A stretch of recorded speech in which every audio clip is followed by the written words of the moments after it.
ನಿಮ್ಮ ಭರವಸಕ್ಕೆ ಯಾವುದು ಆಧಾರ? ಲೋಕವೋ ದೇವರು? ಲೋಕದಿಂದ ನಮಗೇನು ಸಹಾಯವಾಗದು?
ಆತ್ಮೀಯ ವೀಕ್ಷಕರೇ, ದೇವರಿಗೆ ಅವಿಧೇಯರಾಗುವುದು ಮಂತ್ರ ತಂತ್ರಗಳಷ್ಟೇ ಕೆಟ್ಟದ್ದು.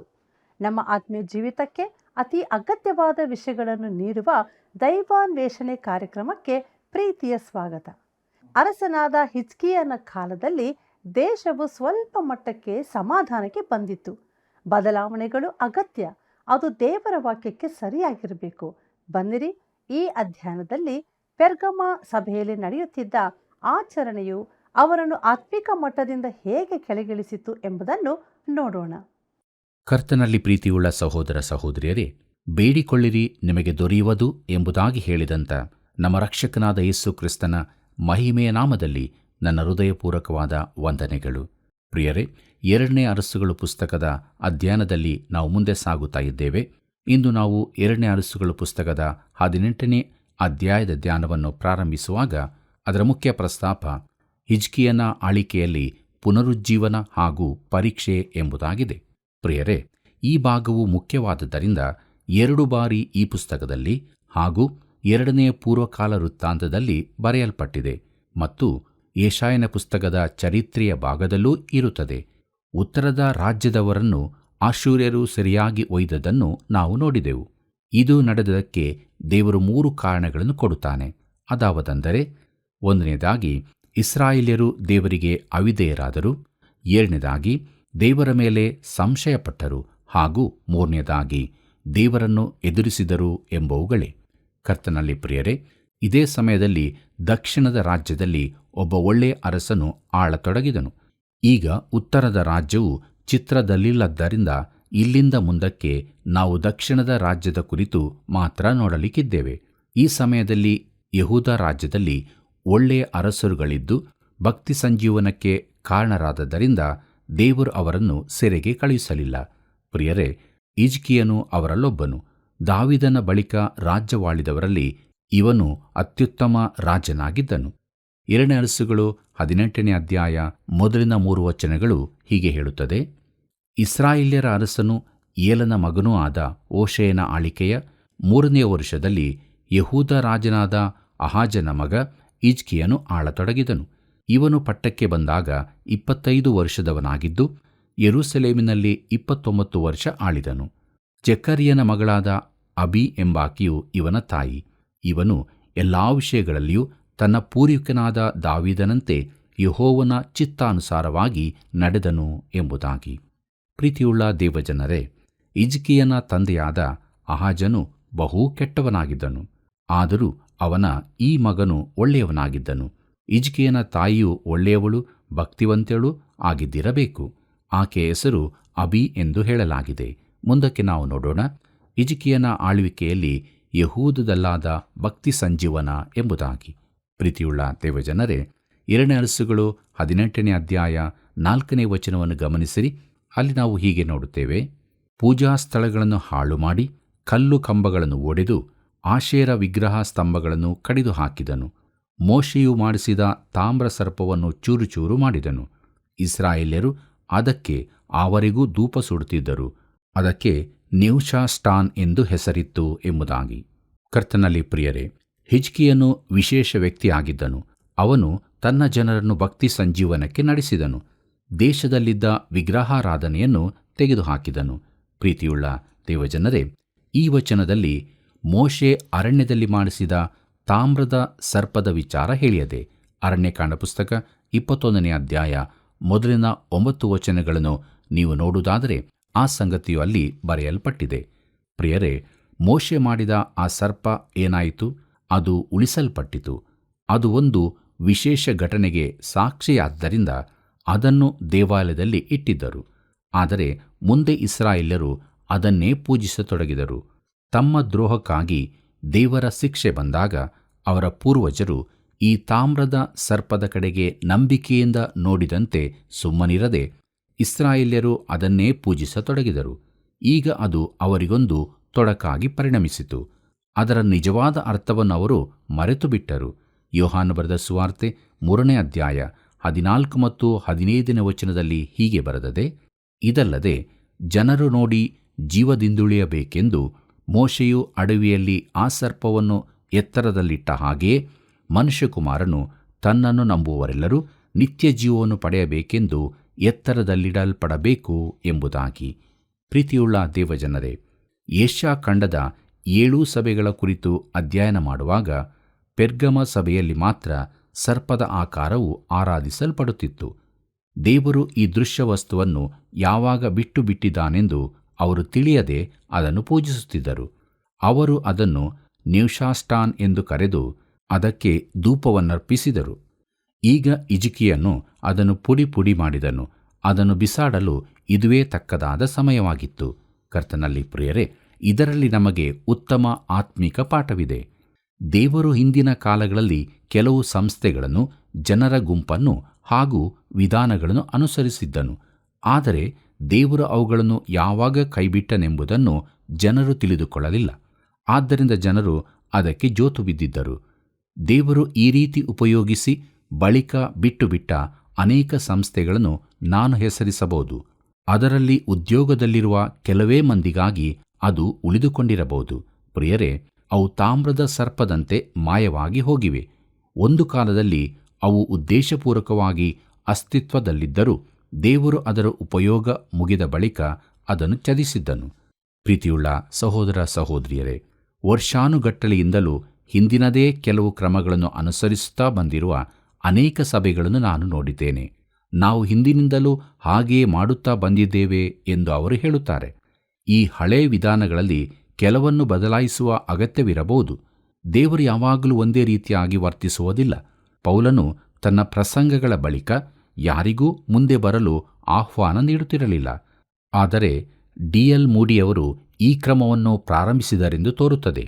ಈಗಿನ ಹೆಚ್ಚಿನ ಬೋಧಕರು ತಾವು ಜನರಿಗೆ ಬಹಿರಂಗ ಕರೆ ಕೊಡಲೇಬೇಕೆಂಬುದಾಗಿ ನೆನೆಸುತ್ತಾರೆ. ಅನೇಕ ವೇಳೆ ಇದುವೇ ಒಂದು ಆತಂಕದ ಸಂಗತಿಯಾಗಿರುತ್ತದೆ. ಪ್ರಿಯರೇ, ಮೂಡಿಯವರನ್ನು ಆ ರೀತಿಯಲ್ಲಿ ಮಾಡಲು ದೇವರು ನಡೆಸಿದನು. ಆದರೆ ನಿನ್ನನ್ನು ಹಾಗೆ ನಡೆಸಿರಲಿಕ್ಕಿಲ್ಲ. ದೇವರು ಇತರರಿಗೆ ಮಾಡಲು ಹೇಳಿದ್ದನ್ನೇ ನೀನು ಮಾಡಬೇಕೆಂದು ಹೇಳಲಾರನು. ಆ ರೀತಿಯ ಸಂಪ್ರದಾಯಗಳು ಒಂದು ವೇಳೆ ನಮ್ಮ ನೆಹುಷಾಸ್ಟಾನ್ ಆಗಿರಬಹುದು. ಈ ವಿಚಾರವಾಗಿ ಸ್ವಲ್ಪ ಹೆಚ್ಚು ಯೋಚನೆ ಮಾಡಿರುತ್ತೇನೆ, ಯಾಕೆಂದರೆ ಇದು ಅತೀ ಪ್ರಾಮುಖ್ಯವಾದ ವಿಚಾರವಾಗಿದೆ. ಪ್ರಿಯರೇ, ಹಿಜ್ಕೀಯನು ಆ ಸರ್ಪದ ಆಕಾರವನ್ನು ನಾಶ ಮಾಡಿದ್ದು ಒಳ್ಳೆಯದೇ ಆಯಿತು. ಒಂದು ವೇಳೆ ಕೆಲವು ಭಕ್ತರೆನಿಸಿಕೊಳ್ಳುವವರು ಹಿಜ್ಕೀಯನನ್ನು ಟೀಕಿಸಿರಬಹುದು. ಇವನು ನಮ್ಮ ಅಂದವಾದ ಅದ್ಭುತವಾದ ತಾಮ್ರದ ಸರ್ಪವನ್ನು ನಾಶ ಮಾಡಿಬಿಟ್ಟನಲ್ಲ ಎಂದು ಅವರು ಹೇಳಬಹುದು. ಪ್ರಿಯರೇ, ಅವನು ಅದನ್ನು ಪುಡಿ ಪುಡಿ ಮಾಡಿದ್ದು ಒಳ್ಳೆಯದಾಯಿತು. ನಿನ್ನ ಸಭೆಯಲ್ಲಾಗಲಿ ನಿನ್ನ ಜೀವಿತದಲ್ಲಾಗಲಿ ಇಂತಹ ಚಿಕ್ಕ ಚಿಕ್ಕ ವಿಗ್ರಹಗಳಿರುವುದಾದರೆ ಬೇಗನೆ ಅವನ್ನು ನಾಶ ಮಾಡಿಬಿಡು. ಇಲ್ಲದಿದ್ದರೆ ಪ್ರಿಯನೇ, ಅದೇ ನಿನ್ನನ್ನು ದೇವರ ಸನ್ನಿಧಿಯಿಂದ ದೂರಕ್ಕೆ ತಳ್ಳುತ್ತದೆ.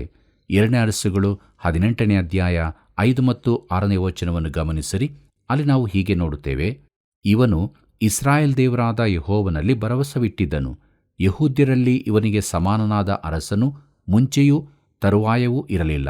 ಇದಲ್ಲದೆ ಇವನು ಯೆಹೋವನನ್ನೇ ಹೊಂದಿಕೊಂಡು ಆತನನ್ನು ಬಿಡದೇ ಹಿಂಬಾಲಿಸಿ ಆತನು ಮೋಶೆಯ ಮುಖಾಂತರವಾಗಿ ಅನುಗ್ರಹಿಸಿದ ಆಜ್ಞೆಗಳನ್ನು ಕೈಕೊಂಡನು ಎಂಬುದಾಗಿ.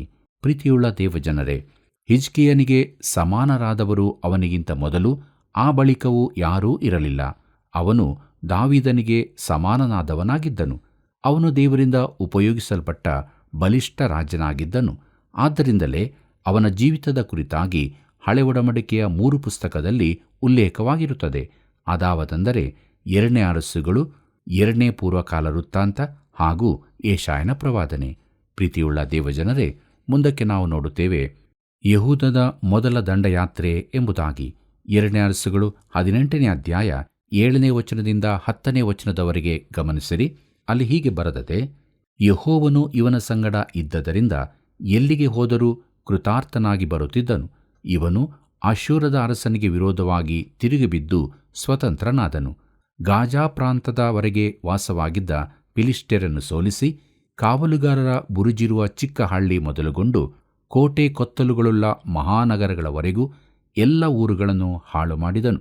ಇಸ್ರಾಯೇಲ್ಯರ ಅರಸನು ಏಲನ ಮಗನೂ ಆದ ಓಷೇಯನ ಆಳಿಕೆಯ 7ನೇ ವರ್ಷದಲ್ಲಿ, ಅಂದರೆ ಹಿಜ್ಕೀಯನ ಆಳಿಕೆಯ 4ನೇ ವರ್ಷದಲ್ಲಿ, ಅಶ್ಶೂರದ ಅರಸನಾದ ಸಲ್ಮಾನೇಸರನು ಸಮಾರ್ಯಕ್ಕೆ ವಿರುದ್ಧವಾಗಿ ಬಂದು 3 ವರ್ಷಗಳವರೆಗೂ ಅದಕ್ಕೆ ಮುತ್ತಿಗೆ ಹಾಕಿ, ಅದು ತನಗೆ ಇಸ್ರಾಯೇಲ್ಯರ ಅರಸನಾದ ಓಷೇಯನ ಆಳಿಕೆಯ 9ನೇ ವರ್ಷದಲ್ಲಿ, ಅಂದರೆ ಹಿಜ್ಕೀಯನ ಆಳಿಕೆಯ 6ನೇ ವರ್ಷದಲ್ಲಿ ಸ್ವಾಧೀನವಾಗಲು ಎಂಬುದಾಗಿ. ಪ್ರೀತಿಯುಳ್ಳ ಸಹೋದರ ಸಹೋದರಿಯರೇ, ಹಿಜ್ಕೀಯನು ಧೈರ್ಯಸ್ಥ ಅರಸನಾಗಿದ್ದನು. ಅವನ ಆಳಿಕೆಯಲ್ಲಿ ಯೆಹೂದವು ಅಶ್ಶೂರ್ಯರಿಗೆ ವಿರೋಧವಾಗಿ ಎದ್ದು ಫಿಲಿಷ್ಟಿಯರನ್ನು ಸೋಲಿಸಿದನು. ಪ್ರಿಯರೇ, ಹಿಜ್ಕೀಯನ ಆಳಿಕೆಯ 6ನೇ ವರ್ಷದಲ್ಲಿ ಅಶ್ಶೂರದ ರಾಜನಾದ ಸಲ್ಮಾನೇಸರನು ಸಮಾರ್ಯವನ್ನು ವಶಪಡಿಸಿಕೊಂಡನು. ಉತ್ತರದ ರಾಜ್ಯವು ಸೋತು ಹೋಯಿತು. ಈಗ ಅಶ್ಶೂರ್ಯಕ್ಕೂ ಯೆಹೂದಕ್ಕೂ ನಡುವೆ ಯಾವ ಗಡಿಯೂ ಇರುವುದಿಲ್ಲ, ತಂತಿ ಬೇಲಿ ಸಹ. ಅರಸನಾದ ಹಿಜ್ಕೀಯನಿಗೆ ಈಗ ತೊಂದರೆ ಎದುರಾಯಿತು. ಮುಂದಕ್ಕೆ ನಾವು ನೋಡೋಣ. 2ನೇ ಅರಸುಗಳು 18ನೇ ಅಧ್ಯಾಯ 11 ಮತ್ತು 12ನೇ ವಚನಗಳನ್ನು. ಅಲ್ಲಿ ನಾವು ಹೀಗೆ ನೋಡುತ್ತೇವೆ, ಇಸ್ರಾಯೇಲ್ಯರನ್ನು ಸೆರೆ ಹಿಡಿದು ಅಲಹು, ಹಾಬೋರ್ ಹೊಳೆಯಿರುವ ಗೋಜಾನ್ ಪ್ರಾಂತ, ಮೇದ್ಯರ ಪಟ್ಟಣಗಳು ಇವುಗಳಿಗೆ ಕಳುಹಿಸಿದನು. ಅವರು ತಮ್ಮ ದೇವರಾದ ಯೆಹೋವನ ಮಾತನ್ನು ಕೇಳದೆ ಹೋದದ್ದು, ಆತನ ನಿಬಂಧನೆಯನ್ನು ಉಲ್ಲಂಘಿಸಿದ್ದು, ಆತನ ಸೇವಕನಾದ ಮೋಶೆಯ ಆಜ್ಞೆಗಳಿಗೆ ಅವಿಧೇಯರಾಗಿ ನಡೆದದ್ದು ಇದಕ್ಕೆ ಕಾರಣ ಎಂಬುದಾಗಿ. ಕರ್ತನಲ್ಲಿ ಪ್ರಿಯರೇ, ಈಗ ಇಸ್ರಾಯೇಲ್ಯರು ಸೆರೆಯಾಗಿ ಹೋದದ್ದರ ಪುನರಾವರ್ತನೆಯಾಗಿದೆ. 2ನೇ ಅರಸುಗಳು 18ನೇ ಅಧ್ಯಾಯ 13 ಮತ್ತು 14ನೇ ವಚನವನ್ನು ಗಮನಿಸಿರಿ. ಅಲ್ಲಿ ನಾವು ಹೀಗೆ ನೋಡುತ್ತೇವೆ, ಅರಸನಾದ ಹಿಜ್ಕೀಯನ ಆಳಿಕೆಯ 14ನೇ ವರ್ಷದಲ್ಲಿ ಅಶ್ಶೂರದ ಅರಸನಾದ ಸನೇಹಾರೀಬನು ಬಂದು ಯೆಹೂದ ಪ್ರಾಂತದ ಕೋಟೆ ಕೊತ್ತಲುಗಳುಳ್ಳ ಎಲ್ಲ ಪಟ್ಟಣಗಳನ್ನು ಸ್ವಾಧೀನ ಮಾಡಿಕೊಂಡನು. ಆಗ ಯೆಹೂದದ ಅರಸನಾದ ಹಿಜ್ಕೀಯನು ಲಾಕೀಷಿನಲ್ಲಿದ್ದ ಅಶ್ಶೂರದ ಅರಸನ ಬಳಿಗೆ ದೂತರನ್ನು ಕಳುಹಿಸಿ ಅವನಿಗೆ, ನಾನು ಅಪರಾಧಿ, ನೀನು ನನ್ನನ್ನು ಬಿಟ್ಟು ಹೋಗು, ನೀನು ನನಗೆ ವಿಧಿಸುವಷ್ಟನ್ನು ಕೊಡುತ್ತೇನೆ ಎಂದು ಹೇಳಿ ಕಳುಹಿಸಿದನು. ಅಶ್ಶೂರದ ಅರಸನು 300 ತಲಾಂತು ಬೆಳ್ಳಿಯನ್ನು 30 ತಲಾಂತು ಬಂಗಾರವನ್ನು ಕೊಡಬೇಕೆಂದು ಆಜ್ಞಾಪಿಸಿದನು ಎಂಬುದಾಗಿ. ಪ್ರೀತಿಯುಳ್ಳ ದೇವಜನರೇ, ಹಿಜ್ಕೀಯನು ಅಶ್ಶೂರ್ಯರಿಗೆ ವಿರೋಧವಾಗಿ ಹೋಗಬೇಕೆಂದು ಬಯಸಿದನು. ಆದರೆ ಅವನಿಗೆ ಜಯ ಸಿಕ್ಕಲಿಲ್ಲ. ಅವನು ಕಾಣಿಕೆಗಳನ್ನು ಕೊಡಬೇಕಾಯಿತು. ದೇವರಿಗೆ ಕೃತಜ್ಞತಾ ಸ್ತುತಿ ಮಾಡಿ, ಆತನೇ ಒಳ್ಳೆಯವನು, ಆತನ ಕೃಪೆಯು ಶಾಶ್ವತವೇ, ಸ್ತುತಿ ಘನ ಮಹಿಮೆ ಎಂದೆಂದಿಗೂ, ಆತನ ಕೃಪೆಯು ಶಾಶ್ವತವೇ, ಸ್ತುತಿ ಘನ ಮಹಿಮೆ ಎಂದೆಂದಿಗೂ. ದೇವರ ಮಹತ್ಕಾರ್ಯ ವರ್ಣಿಸುವವರು, ಆತನ ಕೀರ್ತಿಸುವುದು ಯಾರಿಂದಾದೀತು? ಆಹಾ, ದೇವರ ಮಹತ್ಕಾರ್ಯ ವರ್ಣಿಸುವವರು, ಆತನ ಕೀರ್ತಿಸುವುದು ಯಾರಿಂದಾದೀತು? Hallelujah, hallelujah, hallelujah, hallelujah, hallelujah, hallelujah, hallelujah, hallelujah.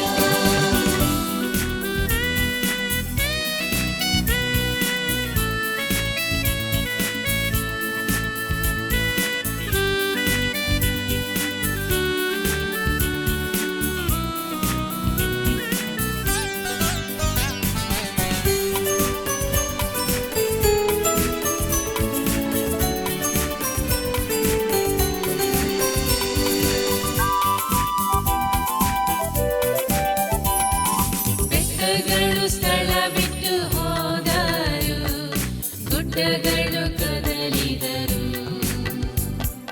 ದೇವರ ಕೃಪೆಯು ನಿನ್ನನ್ನು ಎಂದೆಂದು ಬಿಟ್ಟು ಹೋಗದು.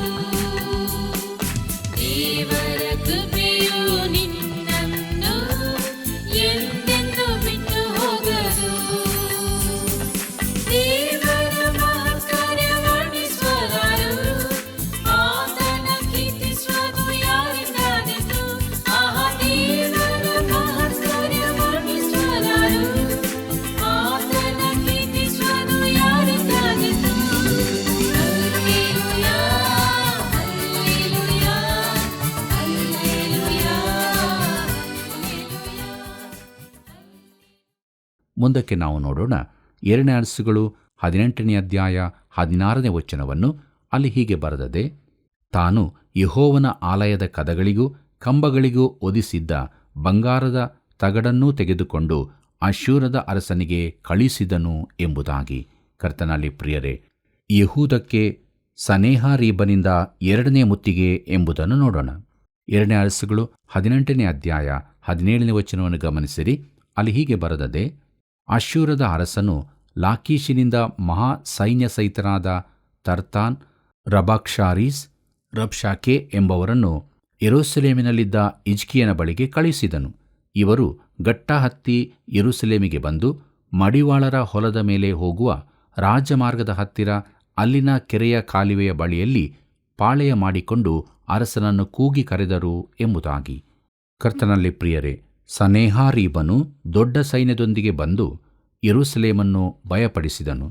2ನೇ ಅರಸುಗಳು 18ನೇ ಅಧ್ಯಾಯ 18 ಮತ್ತು 19ನೇ ವಚನ ಹೀಗೆ ಹೇಳುತ್ತದೆ, ಆಗ ಇಲ್ಕೀಯನ ಮಗನು ರಾಜ ಗೃಹಾಧಿಪತಿಯೂ ಆದ ಎಲ್ಯಾಕೀಮ್, ಲೇಖಕನಾದ ಶೆಬ್ನ, ಆಸಾಫನ ಮಗನು ಮಂತ್ರಿಯೂ ಆಗಿದ್ದ ಯೋವ ಎಂಬವರು ಬಂದರು. ರಬ್ಷಾಕೆಯು ಅವರಿಗೆ, ನೀವು ಹೋಗಿ ಹಿಜ್ಕೀಯನಿಗೆ ಮಹಾರಾಜನಾದ ಅಶ್ಶೂರದ ಅರಸನ ಮಾತುಗಳನ್ನು ತಿಳಿಸಿರಿ ಎಂಬುದಾಗಿ. ಕರ್ತನಲ್ಲಿ ಪ್ರಿಯರೇ, ರಬ್ಷಾಕೆಯು 2 ವಿಚಾರಗಳನ್ನು ಮುಂದಿಟ್ಟು ಅವರನ್ನು ಎದುರಿಸಿದನು. 2ನೇ ಅರಸುಗಳು 18ನೇ ಅಧ್ಯಾಯ 20 ಮತ್ತು 21ನೇ ವಚನವನ್ನು ಗಮನಿಸಿರಿ.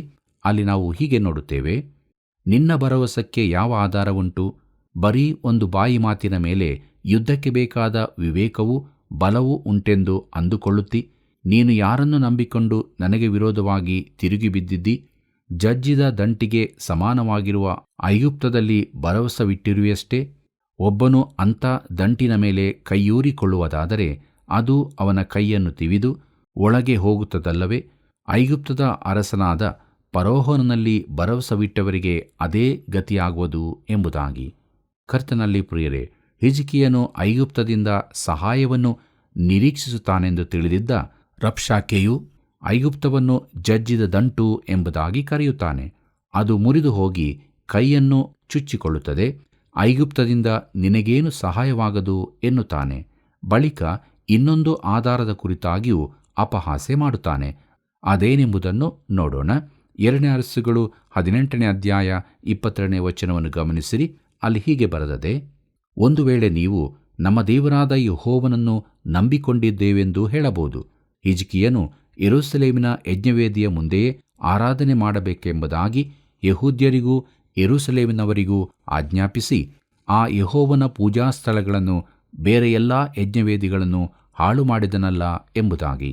ಪ್ರೀತಿಯುಳ್ಳ ದೇವಜನರೇ, ಹಿಜ್ಕೀಯನು ವೇದಿಗಳನ್ನೆಲ್ಲ ನಾಶ ಮಾಡಿದಾಗ ಅವನು ಆ ಪೂಜಾಸ್ಥಳಗಳನ್ನು ಯೆಹೋವನಿಗೆ ಯಜ್ಞಕ್ಕಾಗಿ ಉಪಯೋಗಿಸುವನೆಂದು ತಿಳಿದಿದ್ದನು. ಹಿಜ್ಕೀಯನು ದೇಶವನ್ನು ವಿಗ್ರಹಗಳಿಂದಲೂ ಪೂಜಾಸ್ಥಳಗಳಿಂದಲೂ ಖಾಲಿ ಮಾಡಿ ಶುದ್ಧಗೊಳಿಸುತ್ತಿದ್ದಾನೆಂದು ನೆನೆಸಲಿಲ್ಲ. ಅವನು ದೇವರಿಗೆ ವಿಧೇಯನಾಗುತ್ತಿದ್ದಾನೆಂದು ಎಣಿಸಲಿಲ್ಲ. ಯೆಹೂದ್ಯರು ದೇವರನ್ನು ಯೆರೂಸಲೇಮಿನಲ್ಲಿ ಮಾತ್ರ ಆರಾಧಿಸಬೇಕಾಗಿತ್ತು ಮತ್ತು ಅವರು ಪೂರ್ಣಾಂಗ ಹೋಮದ ಮೂಲಕ ಮಾತ್ರವೇ ದೇವರ ಬಳಿಗೆ ಬರಬಹುದಾಗಿತ್ತು. ಆದರೆ ಹಿಜ್ಕೀಯನಿಗೆ ದೇವರ ಅವಶ್ಯಕತೆ ಇದ್ದಾಗಲೇ ಅವನು ದೇವರನ್ನು ಬಿಟ್ಟನೆಂದು ಸನೇಹಾರೀಬನು ಭಾವಿಸಿದನು. 2 ಅರಸುಗಳು 18ನೇ ಅಧ್ಯಾಯ 23ನೇ ವಚನ ಹೀಗೆ ಹೇಳುತ್ತದೆ, ನನ್ನ ಒಡೆಯನಾದ ಅಶ್ಶೂರದ ಅರಸನೊಂದಿಗೆ ಪಂಥ ಹಾಕುವುದಕ್ಕೆ ನಿನಗೆ ಮನಸ್ಸುಂಟೋ? ಹಾಗಾದರೆ ಅವರು ನಿನಗೆ 2,000 ಕುದುರೆಗಳನ್ನು ಕೊಡುತ್ತಾನೆ. ನೀನು ಎಷ್ಟು ಮಂದಿ ಸವಾರರನ್ನು ಅವುಗಳ ಮೇಲೆ ಕುಳ್ಳಿರಿಸುವಿಯೋ ಎಂಬುದಾಗಿ. ಪ್ರೀತಿಯುಳ್ಳ ದೇವಜನರೇ, ರಬ್ಷಾಕೆಯು ಯೆಹೂದದ ಸೈನ್ಯ ಬಲವನ್ನು ಹೀನವಾಗಿ ಕಂಡು ಅಣಕಿಸುತ್ತಿದ್ದಾನೆ. ಮುಂದಕ್ಕೆ ನಾವು ನೋಡೋಣ. 2 ಅರಸುಗಳು 18ನೇ ಅಧ್ಯಾಯ 26ನೇ ವಚನವನ್ನು. ಅಲ್ಲಿ ಹೀಗೆ ಬರೆದದೆ, ಆಗ ಹಿಜ್ಕೀಯನ ಮಗನಾದ ಎಲ್ಯಾಕೀಮ್, ಶೆಬ್ನ, ಯೋವ ಎಂಬವರು ರಬ್ಷಾಕೆಗೆ, ನೀನು ಮಾತಾಡುವುದು ಪೌಳಿಗೋಡೆಯ ಮೇಲಿರುವವರಿಗೆ ಕೇಳಿಸುತ್ತದೆ. ಆದುದರಿಂದ ದಯವಿಟ್ಟು ನಿನ್ನ ಸೇವಕರಾದ ನಮ್ಮೊಡನೆ ಆರಾಮ್ಯ ಭಾಷೆಯನ್ನು ಮಾತಾಡು, ಅದು ನಮಗೆ ತಿಳಿಯುತ್ತದೆ. ಆದರೆ ಯೂದಾಯ ಭಾಷೆಯಲ್ಲಿ ಮಾತಾಡಬೇಡ ಎಂದು ಹೇಳಿದರು ಎಂಬುದಾಗಿ. ಪ್ರೀತಿಯುಳ್ಳ ದೇವಜನರೇ, ಯೆರೂಸಲೇಮ್ ಪಟ್ಟಣದ ಗೋಡೆಯ ಮೇಲೆ ನಿಂತಿದ್ದ ಯೆಹೂದ್ಯರೆಲ್ಲರೂ ಅಲ್ಲಿ ನಡೆಯುವ ಈ ಸಂಗತಿಗಳನ್ನೆಲ್ಲ ನೋಡುತ್ತಿದ್ದರು. ಯೆಹೂದದ ಅಧಿಕಾರಿಗಳು ನಮ್ಮೊಂದಿಗೆ ಆರಾಮ್ಯ ಭಾಷೆಯಲ್ಲಿ ಮಾತನಾಡು ಎಂದು ಹೇಳಿದರು. ಆದರೆ ರಬ್ಷಾಕೆಯು ಅದಕ್ಕೆ ಒಪ್ಪಿಕೊಳ್ಳಲಿಲ್ಲ. ಅವನು ಯೆಹೂದ ಸೈನಿಕರ ಧೈರ್ಯವನ್ನು ಕುಗ್ಗಿಸಲು ಯತ್ನಿಸುತ್ತಿದ್ದನು. 2 ಅರಸುಗಳು 18ನೇ ಅಧ್ಯಾಯ 28 ಮತ್ತು 29ನೇ ವಚನವನ್ನು ಗಮನಿಸಿರಿ. ಅಲ್ಲಿ ನಾವು ಹೀಗೆ ನೋಡುತ್ತೇವೆ, ಎದ್ದು ಗೋಡೆಯ ಮೇಲೆ ನಿಂತವರಿಗೆ ಯೂದಾಯ ಭಾಷೆಯಲ್ಲಿ, ಅಶ್ಶೂರ್ಯದ ಮಹಾರಾಜನ ಮಾತನ್ನು ಕೇಳಿರಿ. ಅವನು ನಿಮಗೆ, ಹಿಜ್ಕೀಯನಿಂದ ಮೋಸ ಹೋಗಬೇಡಿರಿ, ಅವನು ನಿಮ್ಮನ್ನು ನನ್ನ ಕೈಯಿಂದ ಬಿಡಿಸಲಾರನು ಎಂಬುದಾಗಿ. ಕರ್ತನಲ್ಲಿ ಪ್ರಿಯರೇ, ಅವನು ಜನರೊಂದಿಗೆ ಮಾತನಾಡಿ ಅವರ ಮನಸ್ಸನ್ನು ಕೆಡಿಸಲು ಪ್ರಯತ್ನಿಸಿದನು. ಮುಂದಕ್ಕೆ ನಾವು ನೋಡೋಣ. 2 ಅರಸುಗಳು 18ನೇ ಅಧ್ಯಾಯ 30ನೇ ವಚನದಿಂದ 32ನೇ ವಚನದವರೆಗೆ. ಅಲ್ಲಿ ಹೀಗೆ ಬರೆದದೆ, ಹಿಜ್ಕೀಯನು ನಿಮಗೆ, ಯೆಹೋವನನ್ನು ನಂಬಿರಿ, ಆತನು ನಮ್ಮನ್ನು ಹೇಗೋ ರಕ್ಷಿಸುವನು. ಈ ಪಟ್ಟಣವು ಅಶ್ಶೂರದ ಅರಸನ ವಶವಾಗುವುದಿಲ್ಲ ಎಂಬುದಾಗಿ ಹೇಳಿದರೆ ಅವನಿಗೆ ಕಿವಿಗೊಡಬೇಡಿರಿ, ಒಪ್ಪಬೇಡಿರಿ. ಅಶ್ಶೂರದ ಅರಸನಾದ ನನ್ನ ಮಾತನ್ನು ಕೇಳಿರಿ. ನನ್ನೊಡನೆ ಒಡಂಬಡಿಕೆ ಮಾಡಿಕೊಂಡು ನನ್ನ ಆಶ್ರಯದಲ್ಲಿ ಸೇರಿರಿ. ನಿಮ್ಮಲ್ಲಿ ಪ್ರತಿಯೊಬ್ಬನೂ ತನ್ನ ತನ್ನ ಅಂಜೂರ ಮರ, ದ್ರಾಕ್ಷಾಲತೆ ಇವುಗಳ ಹಣ್ಣುಗಳನ್ನು ತಿಂದು ತನ್ನ ತನ್ನ ಬಾವಿಯ ನೀರನ್ನು ಕುಡಿಯುವನು. ಸ್ವಲ್ಪ ಕಾಲವಾದ ನಂತರ ನಾನು ಬಂದು ನಿಮ್ಮನ್ನು ಧಾನ್ಯ, ದ್ರಾಕ್ಷಾರಸ, ಆಹಾರ, ದ್ರಾಕ್ಷೆ ತೋಟ, ಎಣ್ಣೆ ಮರ, ಜೇನುತುಪ್ಪ ಇವು ಸಮೃದ್ಧಿಯಾಗಿರುವ ನಿಮ್ಮ ದೇಶಕ್ಕೆ ಸಮಾನವಾದ ಇನ್ನೊಂದು ದೇಶಕ್ಕೆ ಕರಕೊಂಡು ಹೋಗುವೆನು. ನೀವು ಸಾಯುವುದಿಲ್ಲ, ಬದುಕುವಿರಿ. ಯೆಹೋವನು ನಿಮ್ಮನ್ನು ರಕ್ಷಿಸುವನು ಎಂದು ನಂಬಿಕೆಯನ್ನು ಹುಟ್ಟಿಸುವುದಕ್ಕೆ ಪ್ರಯತ್ನಿಸುವ ಹಿಜ್ಕೀಯನಿಗೆ ಕಿವಿಗೊಡಬೇಡಿರಿ ಎಂಬುದಾಗಿ. ಪ್ರೀತಿಯುಳ್ಳ ದೇವಜನರೇ, ಯೆಹೂದ್ಯರು ತಾವಾಗಿ ಶರಣಾಗುವಂತೆ ಮಾಡಲು ಅವನು ಪ್ರಯತ್ನಿಸುತ್ತಿದ್ದನು. ಹಿಜ್ಕೀಯನಾಗಲಿ ದೇವರಾಗಲಿ ಅವರಿಗೆ ಸಹಾಯ ಮಾಡಲಾರನೆಂದು ಅವನು ಹೇಳುತ್ತಾನೆ. ಅವರು ಶರಣಾದರೆ ಮಾತ್ರ ಅವರ ಪ್ರಾಣ ಉಳಿಯುತ್ತದೆಂದು ಹೇಳುತ್ತಾನೆ. ನೀವು ನನ್ನೊಂದಿಗೆ ಒಪ್ಪಂದ ಮಾಡಿಕೊಂಡರೆ ನಿಮ್ಮ ನಿಮ್ಮ ಮನೆಗಳಲ್ಲಿ ಸುಖದಿಂದಿರುವಿರಿ ಎಂದು ಹೇಳುತ್ತಾನೆ. ನಾವು ನಿಮ್ಮನ್ನು ಬೇರೆ ದೇಶಕ್ಕೆ ಕೊಂಡೊಯ್ದರೂ ನಿಮ್ಮ ದೇಶದ ಆಗಿನ ಒಳ್ಳೆ ದೇಶಕ್ಕೆ ಕರೆದೊಯ್ಯುತ್ತೇವೆ ಎಂದು ಕೂಡ ಹೇಳುತ್ತಾನೆ. ಪ್ರೀತಿಯುಳ್ಳ ದೇವಜನರೇ, 2 ಅರಸುಗಳು 18ನೇ ಅಧ್ಯಾಯ 33ನೇ ವಚನದಿಂದ 35ನೇ ವಚನದವರೆಗೆ ಗಮನಿಸಿರಿ. ಅಲ್ಲಿ ನಾವು ಹೀಗೆ ನೋಡುತ್ತೇವೆ, ಯಾವ ಜನಾಂಗದ ದೇವತೆಯು ತನ್ನ ದೇಶವನ್ನು ಅಶ್ಶೂರದ ಅರಸನ ಕೈಗೆ ಸಿಕ್ಕದಂತೆ ತಪ್ಪಿಸಿ ಕಾಪಾಡಿತು? ಹಾಮಾತ್, ಅರ್ಫಾದ್, ಸೆಪಾವರ್ಹಿಮ್, ಹೇನ ಇವ ಎಂಬ ಪಟ್ಟಣಗಳ ದೇವತೆಗಳೇನಾದವು? ಅವು ಸಮಾರ್ಯವನ್ನು ನನ್ನ ಕೈಗೆ ಸಿಕ್ಕದಂತೆ ತಪ್ಪಿಸಿದವೋ? ಯಾವ ಜನಾಂಗದ ದೇವತೆಯಾದರೂ ತನ್ನ ದೇಶವನ್ನು ನನ್ನ ಕೈಯಿಂದ ಬಿಡಿಸಲಾರದೆ ಹೋದ ಮೇಲೆ ಯೆಹೋವನು ಯೆರೂಸಲೇಮನ್ನು ನನ್ನ ಕೈಗೆ ಸಿಕ್ಕದಂತೆ ತಪ್ಪಿಸಿ ಕಾಪಾಡುವನೋ ಅನ್ನುತ್ತಾನೆ ಎಂದು ಹೇಳಿದನು ಎಂಬುದಾಗಿ. ಕರ್ತನಲ್ಲಿ ಪ್ರಿಯರೇ, ರಬ್ಷಾಕೆಯ ಈ ವಾದಕ್ಕೆ ಉತ್ತರಿಸಲು ಆಗಲಿಲ್ಲ. ಅಶ್ಶೂರದ ಅರಸನ ವಶದಿಂದ ಯಾವ ದೇವತೆಯೂ ತನ್ನವರನ್ನು ರಕ್ಷಿಸಲಿಲ್ಲವೆನ್ನುವುದು ಸತ್ಯವೇ. ಆದರೂ ಇತರ ದೇಶಗಳ ದೇವತೆಗಳು ದೇವರೇ ಅಲ್ಲವೆನ್ನುವುದನ್ನು ಅವನು ತಿಳಿದುಕೊಳ್ಳಲಿಲ್ಲ. ಆದರೆ ಯೆಹೋವನು ಮಾತ್ರ ಇಡೀ ಭೂಲೋಕದ ನಿಜವಾದ ಜೀವಿಸುವ ದೇವರಾಗಿದ್ದಾನೆ. ಪ್ರೀತಿಯುಳ್ಳ ದೇವಜನರೇ, ಕೊನೆಯದಾಗಿ ನಾವು 2 ಅರಸುಗಳು 18ನೇ ಅಧ್ಯಾಯ 36ನೇ ವಚನವನ್ನು ಗಮನಿಸೋಣ. ಅಲ್ಲಿ ಹೀಗೆ ಬರೆದದೆ, ಆ ಸೇನಾಪತಿಗಳಿಗೆ ಯಾವ ಉತ್ತರವನ್ನೂ ಕೊಡಬಾರದೆಂದು ಅರಸನು ತನ್ನ ಪ್ರಜೆಗಳಿಗೆ ಆಜ್ಞಾಪಿಸಿದ್ದರಿಂದ ಅವರು ಸುಮ್ಮನಿದ್ದರು, ಏನೂ ಅನ್ನಲಿಲ್ಲ ಎಂಬುದಾಗಿ. ಪ್ರೀತಿಯುಳ್ಳ ಸಹೋದರ ಸಹೋದರಿಯರೇ, ರಬ್ಷಾಕೆಯ ಮಾತುಗಳನ್ನು ಕೇಳಿದವರ ಮೇಲೆ ಯಾವ ಪ್ರಭಾವ ಉಂಟಾಯಿತೋ ತಿಳಿಯದು. ಆದರೆ ಅವರು ಯಾವ ಉತ್ತರವನ್ನೂ ಕೊಡಲಿಲ್ಲ. ಪ್ರೀತಿಯುಳ್ಳ ದೇವಜನರೇ, ದೇವರ ವಾಕ್ಯವು ನಮ್ಮ ಸಂಗಡ ಮಾತನಾಡಿದೆಯಲ್ಲವೇ? ಹಿಜ್ಕೀಯ ಅರಸನಿಗೆ ಮೇಲಿಂದ ಮೇಲೆ ಬಂದಂಥ ಸಮಸ್ಯೆಗಳಿಂದ, ತೊಂದರೆಗಳಿಂದ ಅವನು ದೇವರನ್ನು ಆತುಕೊಂಡಾಗ ದೇವರು ಅವನನ್ನು ಹೇಗೆ ಬಿಡಿಸಿದನು ಎಂಬುದಾಗಿ ಮುಂದಕ್ಕೆ ನಾವು ನೋಡಲಿದ್ದೇವೆ. ಆದ್ದರಿಂದ ನಮ್ಮ ಜೀವಿತಗಳಲ್ಲಿ ನಮಗೆ ಬರಬಹುದಾದ ಎಲ್ಲ ಸ್ಥಿತಿಗತಿಗಳಲ್ಲಿ ನಾವು ದೇವರನ್ನೇ ಆತುಕೊಂಡು ಜೀವಿಸುವುದಾದರೆ ಕೃಪಾಪೂರ್ಣನಾದ ದೇವರು ತನ್ನ ಸಹಾಯವನ್ನು ನಮಗೆ ಕೊಟ್ಟು ನಮ್ಮನ್ನು ತನ್ನ ಮಾರ್ಗದಲ್ಲಿ ನಡೆಸುತ್ತಾನೆ ಮತ್ತು ನಾವು ಯಾವಾಗಲೂ ಭದ್ರತೆಯಿಂದ ಜೀವಿಸುತ್ತೇವೆ. ಹೀಗಾಗುವಂತೆ ದೇವರು ತಾನೇ ನಮಗೆ ಸಹಾಯ ಮಾಡಿ ನಡೆಸಲಿ. ಕರ್ತನ ಕೃಪೆಯು ಸದಾ ನಿಮ್ಮ ಸಂಗಡ ಇರಲಿ. ಪ್ರಿಯರೇ, ಹಿಜ್ಕೀಯನು ದೇವರಲ್ಲದವುಗಳ ಆರಾಧನೆಯನ್ನು ನಾಶ ಮಾಡಿದನು. ಅವನು ಧೈರ್ಯಸ್ಥ ರಾಜನಾಗಿದ್ದನು, ಆದರೂ ಕಡೆಯಲ್ಲಿ ಅವನು ಹಿಂಜರಿದನು. ಪ್ರಿಯರೇ, ವಿಶ್ವಾಸದ ನಮ್ಮ ಜೀವಿತದಲ್ಲಿ ನಂಬಿಕೆಯಲ್ಲಿ ನಾವು ಸ್ಥಿರವಾಗಿದ್ದರೆ ಅದಕ್ಕೆ ತಕ್ಕ ಫಲವನ್ನು ಹೊಂದಿಕೊಳ್ಳುವೆವು. ನಂಬಿಕೆ ಇಲ್ಲದೆ ದೇವರನ್ನು ಮೆಚ್ಚಿಸುವುದು ಅಸಾಧ್ಯ. ಆದುದರಿಂದ ನಂಬಿಕೆಯಿಂದ ದೇವರನ್ನು ಹಿಂಬಾಲಿಸಿ ಜಯವನ್ನು ಹೊಂದಿಕೊಳ್ಳೋಣ. ಬನ್ರಿ, ನಾವು ಪ್ರಾರ್ಥನೆಯನ್ನು ಮಾಡೋಣ. ಪರಿಶುದ್ಧನಾದ ಪರಲೋಕದಲ್ಲಿರುವ ನಮ್ಮ ತಂದೆಯಾದ ದೇವರೇ, ಪ್ರೀತಿ ಸ್ವರೂಪನಾದ ದೇವ, ಕ್ರೈಸ್ತ ನಂಬಿಕೆಯಲ್ಲಿ ನಾವು ಎಷ್ಟು ಬಲವಾಗಿ ಸಾಗಬೇಕೆಂಬುದಾಗಿಯೂ ಹಿಜ್ಕೀಯನ ಜೀವಿತದ ಮೂಲಕ ನಮಗೆ ತಿಳಿಸಿದಂಥ ಆತ್ಮಿಕ ಪಾಠಗಳಿಗಾಗಿ ಸ್ತೋತ್ರ. ನಮ್ಮ ವಿಶ್ವಾಸವನ್ನು, ನಂಬಿಕೆಯನ್ನು ಯೇಸು ಕ್ರಿಸ್ತನಲ್ಲಿ ಇನ್ನೂ ದೃಢಗೂಡಿಸು ಕರ್ತನೆ. ಪ್ರತ್ಯೇಕವಾಗಿ ಈ ಕಾರ್ಯಕ್ರಮವನ್ನು ವೀಕ್ಷಿಸುತ್ತಿರುವಂಥ ನಮ್ಮ ಪ್ರತಿಯೊಬ್ಬ ವೀಕ್ಷಕ ಬಾಂಧವರನ್ನು ಆಶೀರ್ವದಿಸು.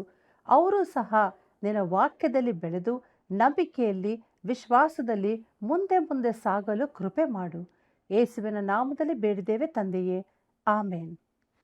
ಪ್ರಿಯ ವೀಕ್ಷಕರೇ, ನಿಮ್ಮ ಅಮೂಲ್ಯವಾದ ಕರೆಗಳಿಗಾಗಿ ವಂದನೆಗಳು. ನೀವು ಹೊಂದಿದ ಆಶೀರ್ವಾದಗಳನ್ನು ನಮಗೆ ತಿಳಿಯಪಡಿಸಿರಿ. ಮತ್ತೆ ಭೇಟಿಯಾಗೋಣ. ವಂದನೆಗಳು.